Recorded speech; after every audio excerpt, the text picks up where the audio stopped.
Hello everyone, civil सेवा में आप सबका स्वागत है। और जैसा कि ये थर्ड लेक्चर है, दो लेक्चर जो नहीं देखे हैं मैं तो उनसे एक रिक्वेस्ट बस करूंगा कि आप पहले उसको देख लीजिए।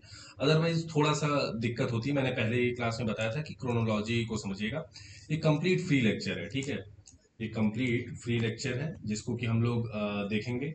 और ये आपके एसएससी एग्जाम को कुछ लोगों को देखिए क्वेरी थी ना कि ये कंप्लीट नहीं हो पाएगा एग्जाम के पहले। मैं ये गारंटी ले रहा हूँ जब कि भाई मैं कंप्लीट करूंगा, तो आप क्यों टेंशन में है?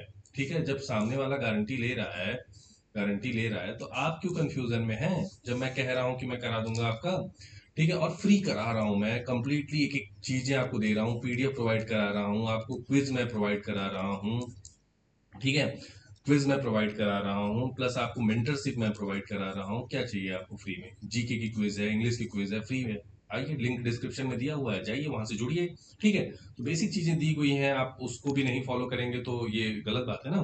एटलीस्ट इतना तो करिए, मैं पूरी चीजें आपको प्रोवाइड करा रहा हूँ। देखिए, आज हम लोग देखेंगे sources of constitution. Sources of constitution, ठीक है, क्या देखेंगे? सोर्स कहाँ कहाँ से लिया गया। अब देखिए उसका रीजन क्या था कहाँ कहाँ से लेने का। अब हमारा कॉन्स्टिट्यूशन कुछ इस तरह से बना हुआ है कि जो भी अच्छी अच्छी चीजें थी सारी कंट्रियों की, मान लीजिए 10-15, मतलब लिया तो 60+ कंट्रियों से, ठीक है, लेकिन हम 10 कंट्रियां जो मेजर है उनसे देखेंगे। उनसे हमने सब छोटी छोटी जो उनकी अच्छी चीजें थी ना वो चुरा लिया है, काइंड ऑफ कह सकते हैं, या उधार ले लिया, या कह सकते हैं कि हमने ले लिया है, जो भी किया है, और उससे अपना कॉन्स्टिट्यूशन बनाया है। और इसके कारण भी ये जो हम लोगों ने चीजें ली हैं उसके कारण भी हमारा विश्व का, वर्ल्ड का सबसे बड़ा कॉन्स्टिट्यूशन है। लेंथ बहुत ज्यादा है हमारे कॉन्स्टिट्यूशन का, सबसे लेंथी कॉन्स्टिट्यूशन है और कॉन्स्टिट्यूशन है। प्लस इन चीजों को हम लोग डिस्कस करेंगे, और जो जो इंपॉर्टेंट बनेगा वो सारी डिस्कशन हम लोग इसमें करेंगे कि क्या क्या चीजें हमें पढ़नी है। अब देखिए, सबसे एक आपको मैंने जो भी हमारी देखे होंगे पहली क्लास में ही मैंने बताया था गवर्नमेंट ऑफ इंडिया एक्ट 1935 के बारे में। उसमें बहुत सारी चीजें मैंने बताई थी, डायर की सेंट्रल में इंट्रोड्यूस हुई थी, फेडरल सिस्टम के बारे में मैंने बताया था, बहुत सारी पब्लिक सर्विस कमीशन के बारे में बताया था। वैसे पब्लिक सर्विस कमीशन एक्चुअली में अगर क्वेश्चन आया कि कब से शुरू हुआ था, तो एक्चुअली वो 1919 एक्ट में आ चुका था और 1927 के अराउंड में ये इम्प्लीमेंट हो चुका था, ठीक है। बट अगर देखा जाए तो वो भी हम लोग जो एक उसका ना एक बड़ा वर्जन होता है वो हमारे 1935 में आया था, तो वो भी हम लोग कहीं ना कहीं वहां से लिए हैं। चलिए बात कर लेते हैं क्या क्या चीजें गवर्नमेंट ऑफ इंडिया एक्ट से हम लोगों ने लिया है। फेडरल स्कीम क्या होती है? फेडरल सिस्टम क्या होता है? कभी सोचा है आपने? यूनिटरी क्या होती है, या क्या हम लोग यूनिटरी हैं, क्या हम लोग फेडरल हैं? इसके बारे में भी हम लोग जानेंगे जब हमारा क्लास आएगा। बट मैं बेसिक बता दे रहा हूं कि हम लोग ना ही फेडरल हैं, ठीक है। फेडरल का मतलब है कि अमेरिका जैसी कंट्री। एग्जाम्पल है अमेरिका। अमेरिका क्यों फेडरल है, आपने कभी सोचा है? अमेरिका क्यों फेडरल है, कभी आपने सोचा है? ठीक है, तो उसका कारण जानते हैं क्या है? अमेरिका इसलिए फेडरल है क्योंकि अमेरिका में जो भी लोग जुड़े हैं, जैसे उनके 50 स्टेट है ना, 50 स्टेट हैं, वो एग्रीमेंट के तहत जुड़े हैं। एग्रीमेंट के तहत, ठीक है, एग्रीमेंट के तहत जुड़े हैं, ठीक है। उन्होंने एक एग्रीमेंट किया है कि भाई हम आपसे जुड़े हैं और आपको हम लोग फॉलो कर रहे हैं, काइंड ऑफ चीजें हैं। बट ऐसा कुछ नहीं है कि आप हम पे हस्तक्षेप करेंगे, हम अलग हैं आप अलग हैं, टाइप ऑफ, ठीक है। वो वाला एक डायलॉग है ना, हमको अपने साथ मत जोड़िए गैंग ऑफ वासेपुर का, हम आपसे अलग हैं। काइंड ऑफ वैसा ही यहाँ पे एग्रीमेंट है कि भाई अमेरिका में ऐसा है, बट हमारे यहाँ नहीं है। हमारे यहाँ स्टेट बगावत करने की कोशिश करेगा तो सेंट्रल उस पर रोक लगा देगा। बट हमारे यहाँ स्टेट को भी एक पावर दी गई है जिसके लिए हमारा शेड्यूल छठा जिम्मेदार, सातवां जिम्मेदार है, जिसमें कि हमने कंकरेंट लिस्ट भी रखी है, हमने स्टेट लिस्ट भी रखी, हमने यूनियन लिस्ट भी रखी है। यूनियन का मतलब है कि जिसपे यूनियन का हक है, स्टेट का मतलब है जिसपे स्टेट का हक है, कंकरेंट का मतलब है जिसपे दोनों का हक है, दोनों बना सकती है। बट पार्लियामेंट प्रिवेल होगा, पार्लियामेंट का रूल ज्यादा माना जाएगा, ताकि क्योंकि वो भाई सुप्रीम बॉडी है हमारे यहाँ, ठीक है, अगर देखा जाए तो लॉ मेकिंग में, तो उसकी बात मानी जाएगी। ये चीजें हैं। तो यहां से फेडरल सिस्टम होता है। फेडरल का सिंपल सा सिस्टम होता है कि अब आप मेरे में इंटरफेयर नहीं करेंगे, मैं आप में नहीं करूंगा, दोनों का जो काम है वो प्रॉपर डिवाइड है, वर्क जो है वो डिवीजन सही है, वर्क डिवीजन अलग एकदम है, पूरा कंप्लीट है।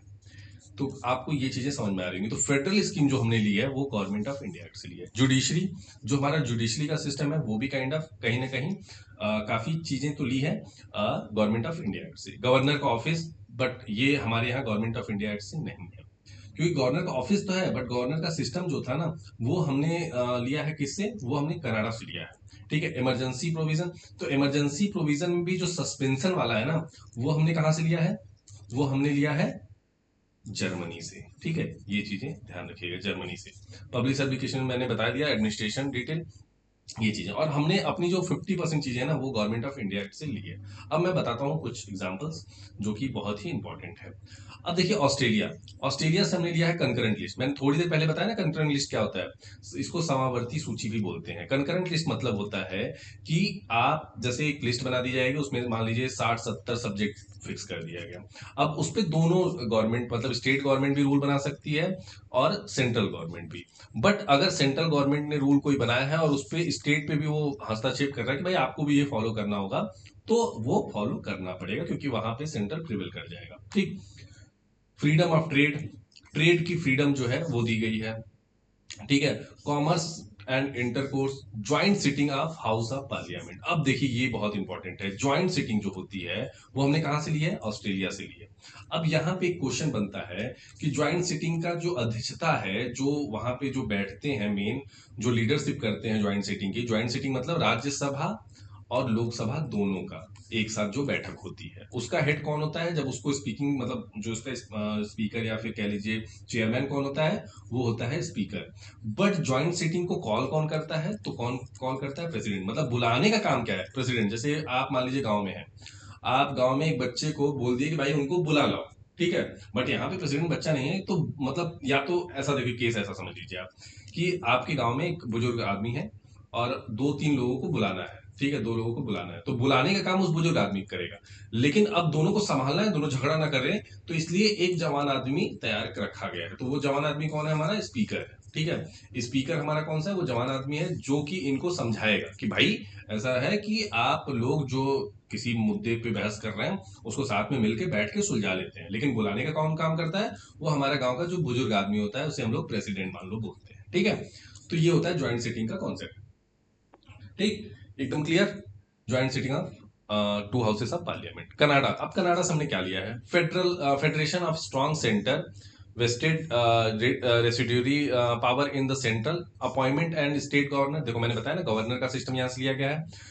और यूनिटरी मतलब अब क्या है ना, यहाँ पे यूनियन को थोड़ी सी पावर दी गई है, जैसे हमारे यहाँ भी दी गई है। आर्टिकल 249 में आप चले जाइए, 48 से चले जाइए, 50 में चले जाइए, ये आर्टिकल दिया गया है पावर काइंड ऑफ कि हम स्टेट में जब इमरजेंसी या कुछ लग जाती है तो उनके लॉ पे भी हम लोग अपना लॉ बना सकते हैं, जो कि वो 6 महीने तक मैक्सिमम जा सकता है, उसके बाद भी उसको फिर से अमेंड करके किया जा सकता है। बट अगर स्टेट चाहे तो उसको हटा देगी जब वो पावर में आएगी, अगर उसको चाहिए तो वो रख भी सकती है। तो वो हम लोग कहाँ से लिए हैं कि जो हमारा यूनियन का पावर हो, यूनिटरी सिस्टम हो काइंड ऑफ, वो लिए हैं कनाडा से। और गवर्नर भी वन ऑफ द पार्ट है कि भाई आप गवर्नर क्यों रखते हो, गवर्नर क्यों रखते हो काइंड ऑफ कि आप वॉच कर सको, देख सको कि जो यहाँ पे हो रहा है आपके स्टेट में, अगर आपकी गवर्नमेंट नहीं है तो काइंड ऑफ वो एक वही है ना कि भाई आप देख रहे हैं कि वो बंदा काम कर रहा है कि नहीं कर रहा है, उसके पीछे पड़े हुए हैं।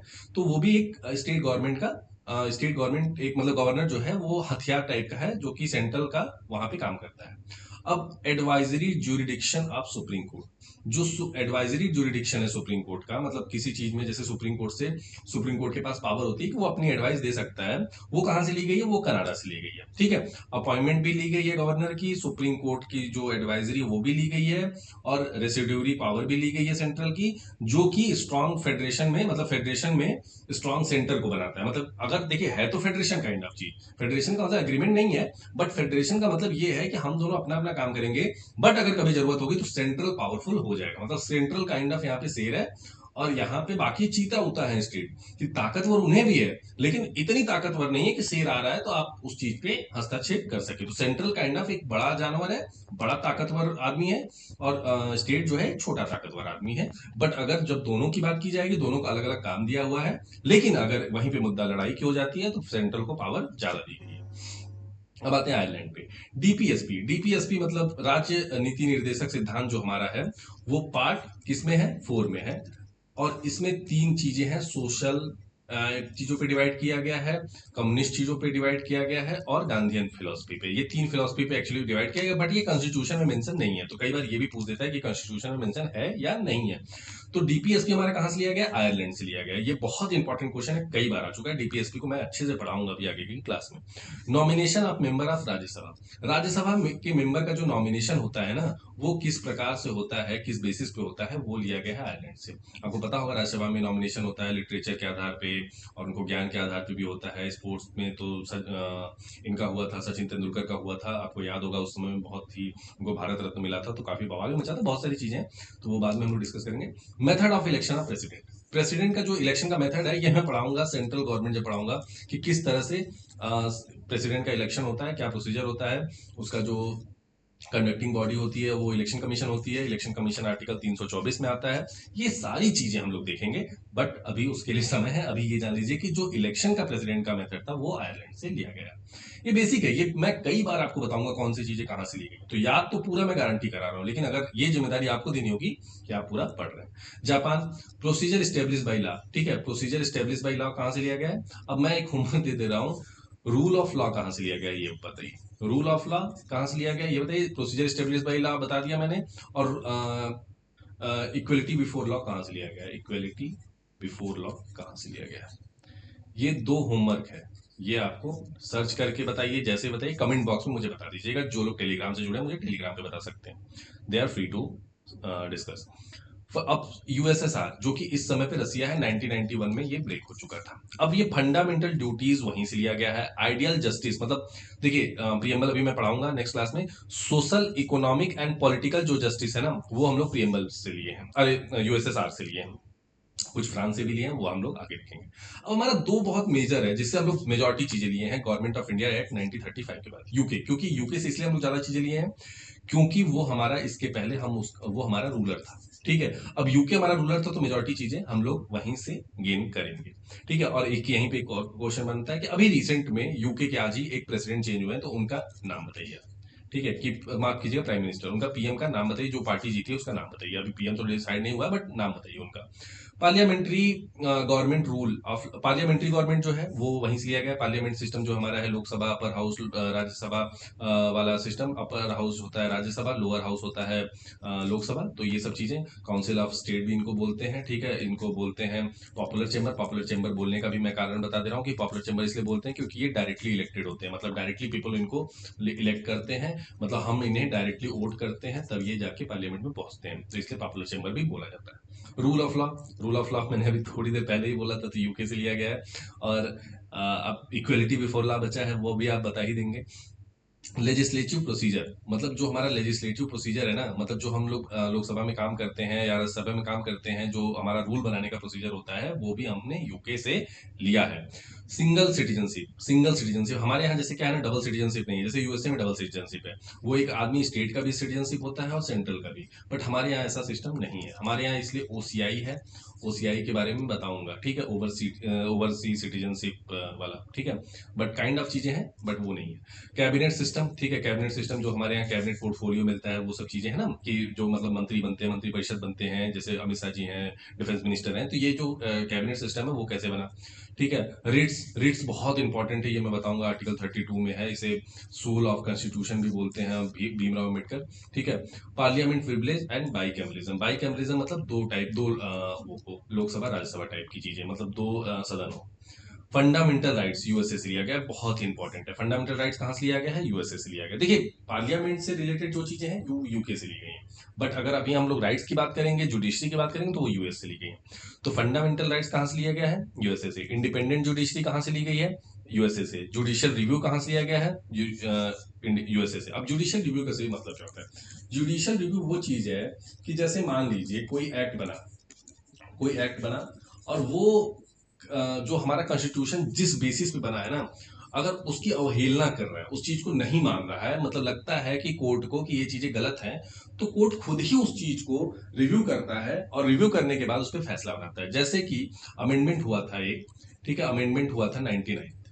ये अमेंडमेंट था कि जो जज का अपॉइंटमेंट होता है उनकी नियुक्ति के हिसाब से चेंज करने के लिए, बट उस पे क्या हुआ, जुडिशियल रिव्यू बैठी, जुडिशियल रिव्यू में पाया गया कि भाई ये चीज कॉन्स्टिट्यूशनली गलत है और इसलिए उसको हटा दिया जाता है, अनकॉन्स्टिट्यूशनल बोल करके, असंवैधानिक बोल करके उसे हटा दिया जाता है, ठीक है। That is called judicial review.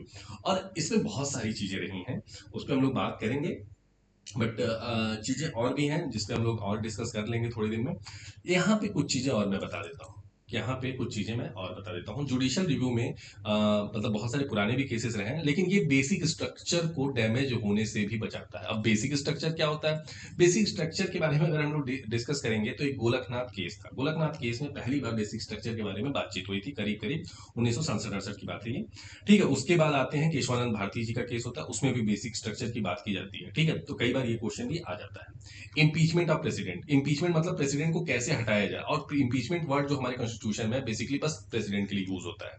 ये आर्टिकल 61 में है हमारे। Removal of supreme court and high court जज, पोस्ट ऑफ वाइस प्रेसिडेंट, जो वाइस प्रेसिडेंट की पोस्ट है और सुप्रीम कोर्ट हाई कोर्ट के जज को जो हटाने की प्रक्रिया है, वो भी हम लोग कहां से लिए हैं? यूएसए से लिए हैं। अब देखिए, मैंने जर्मनी का मैंने बता दिया था। Suspension of fundamental rights, article जो 19 हमारा सस्पेंड होता है 19 एंड 20, उसके लिए बात की जाती है किस किस केसों में, वो भी मैं इमरजेंसी के प्रोविजन जब बताऊंगा तो उसमें आपको पढ़ाऊंगा।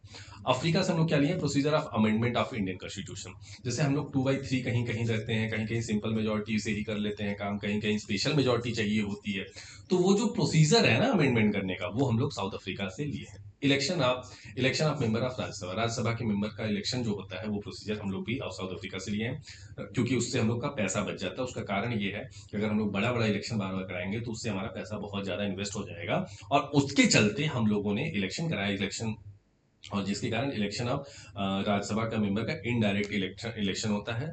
ठीक है, इनडायरेक्ट इलेक्शन होता है, और जिसको हमारे हमारे एमएलए भी चुनते हैं। ठीक है, एमएलए भी चुनते हैं। ठीक है, एमएलए भी चुनते हैं, और वहां से भी राज्यसभा के सांसद बनाए जाते हैं। ठीक, अब ये स्टेट वाइज इसीलिए डिफरेंट करता है। सबसे ज्यादा कहाँ पे है? सबसे ज्यादा मेंबर ऑफ राज्यसभा कहाँ से है, किस स्टेट से है? तो वो है यूपी से 31। ठीक है, और यहाँ से एमपी भी लोकसभा के भी हैं 80। ठीक है, तो आपको पता होगा, ये चीजें बेसिक है, ये नहीं भी पता है तो कोई बात नहीं है, बट ये धीरे धीरे मैं याद करा दूंगा। ठीक है, अब फ्रांस की बात करते हैं। Republic, ideals of liberty, equality and fraternity, जो प्रियम्बल में वर्ड यूज हुआ है, Republic, ideal of liberty, equality and fraternity, वो हम लोग फ्रांस से लिए हैं। ठीक है, तो रही ये बात ओवरऑल क्लास की। आई होप कि ये चीजें ओवरऑल आपको पसंद आई होंगी। काफी मैं इन चीजों पे मेहनत कर रहा हूँ। बस एक रिक्वेस्ट है आपसे, चैनल को मैक्सिमम सब्सक्राइब करिए और लोगों तक शेयर करिए, क्योंकि मुझे नहीं लगता है इतने अच्छे से आपको कोई कंटेंट यूट्यूब पे प्रोवाइड करा रहा होगा फ्री में। तो मिलते हैं नेक्स्ट वीडियो में। धन्यवाद, जय हिंद, जय भारत।